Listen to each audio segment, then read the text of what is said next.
Success comes from experience. कौन है वो इंसान जिसने इंडिया में सेल्फ हेल्प का कल्चर शुरू किया, अपने वर्ड से जिसने पता नहीं कितने लोगों की ज़िंदगी बदल दी। वो नाम जैसे देखने को हज़ारों लोग अपना सब कुछ देने को तैयार है। वो इंसान जिसका शुक्रिया हम शब्दों से नहीं कर सकते, संदीप महेश्वरी। इस वीडियो में मैं आपसे ये चीज़ शेयर करूंगा कि कैसे संदीप सर ने ज़ीरो से शुरू किया और आज इतने बड़े लेवल पर पहुंच गए। संदीप सर का जन्म 28 सितंबर 1980 में दिल्ली के एक मिडिल क्लास परिवार में हुआ था। आज जिस संदीप को देखते हैं हम स्कूल में, वो उसके एकदम अपोजिट थे। संदीप स्कूल में किसी से बात नहीं करते थे, उनकी मुश्किल से 1 या 2 दोस्त ही बनते थे। स्कूल टाइम से ही वो पढ़ाई में बहुत ज़्यादा अच्छे नहीं थे।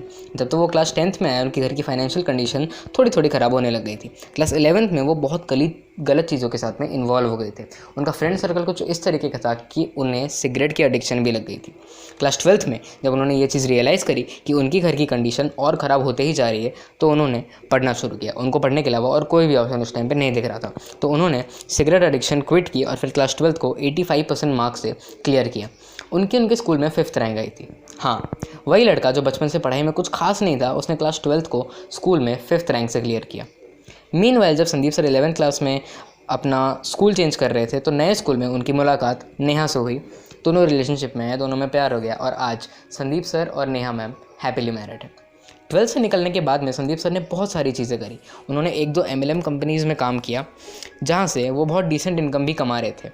इसके अलावा उन्होंने एक हेल्पलाइन चालू करी थी, जिसमें वो उनके करियर के लिए गाइड करते थे जो अभी 12th क्लास से निकले थे। हाँ, संदीप सर भी उस टाइम पे 12th क्लास में ही थे। साथ में ही वो कुछ कॉलेजेस में as a model fashion shows वगैरह करते थे।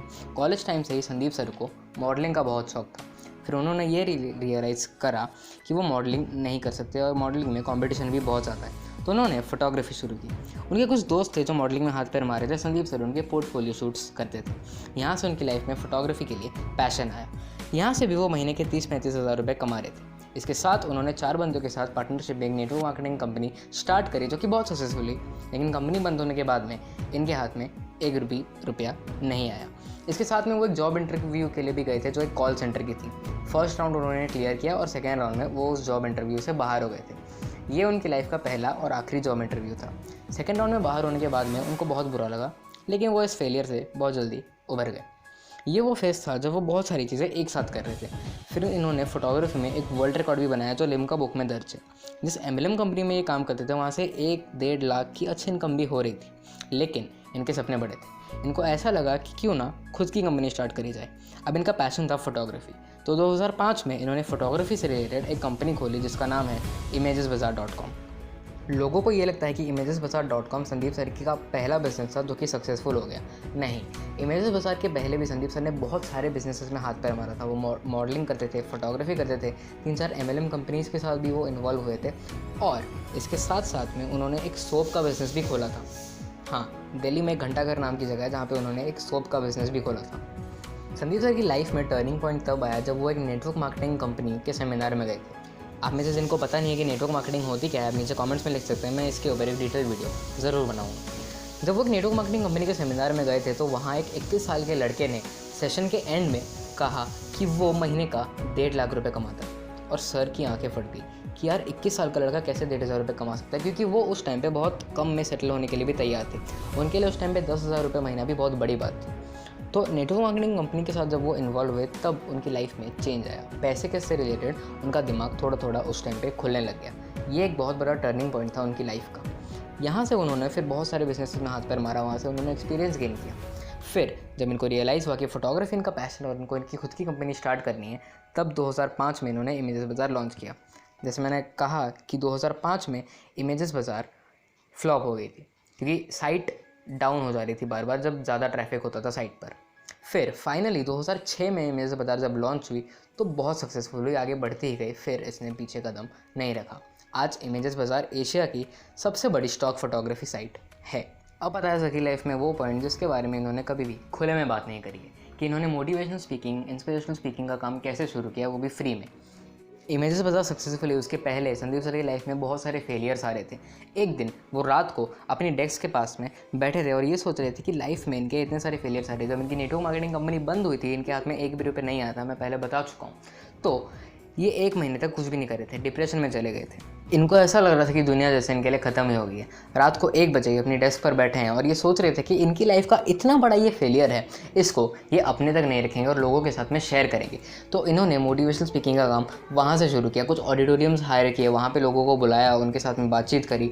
ऐसे धीरे धीरे करके लोग आने बढ़ते गए। फिर इन्होंने ये काम कंटिन्यू करा। हालांकि चेयर्स बहुत सारी खाली पड़ी रहती थी, लोग नहीं आते थे, लेकिन संदीप सर ने इस काम को गिव अप नहीं किया, क्योंकि उनके दिमाग में ये चीज़ बैठी हुई थी कि इनके लाइफ के इतने बड़े फेलियर को ये अपने तक नहीं रखेंगे, लोगों के साथ में शेयर करेंगे। फिर एक दिन फाइनली संदीप सर ने लास्ट लाइफ चेंजिंग सेमिनार अपना रिकॉर्ड किया और उसको यूट्यूब पर डाला, और यूट्यूब में उनको सफलता मिलती ही गई। आज वो इंडिया के टॉप यूट्यूबर्स में से एक में आते हैं, क्योंकि अपने नॉलेज और अपने एक्सपीरियंस के थ्रू ये लोगों को नॉलेज देते गए, लोगों के साथ अपना एक्सपीरियंस शेयर करते गए और लोगों को प्रैक्टिकल सोल्यूशन देते गए। लोगों को इन्होंने सोचना सिखाया, लोगों को इन्होंने सपना देखना सिखाया। फिर जैसे जैसे यूट्यूब पे ज़्यादा वीडियोस ये डालते गए, वैसे वैसे यूट्यूब पे इनको सक्सेस मिलती गई। अभी स्क्रीन पे जो आप पिक्चर देख रहे हैं, ये इनकी सबसे रिसेंट पिक्चर है और हाथ में इनके है यूट्यूब का डायमंड प्ले बटन। जिस चीज़ ने संदीप सर को आगे लाया वो है इनका नेवर स्टकिंग एटीट्यूड।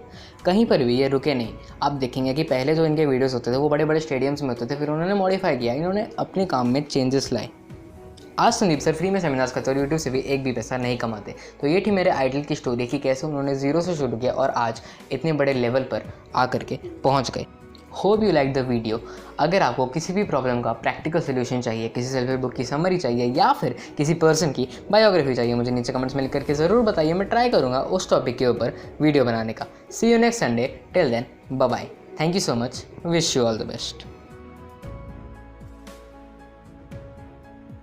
क्या कहेंगे लोग?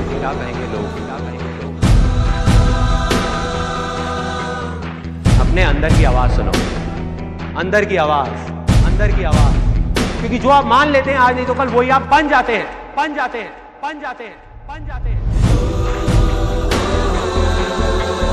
ना भागना है ना रुकना है, बस चलते रहना है। पैसे की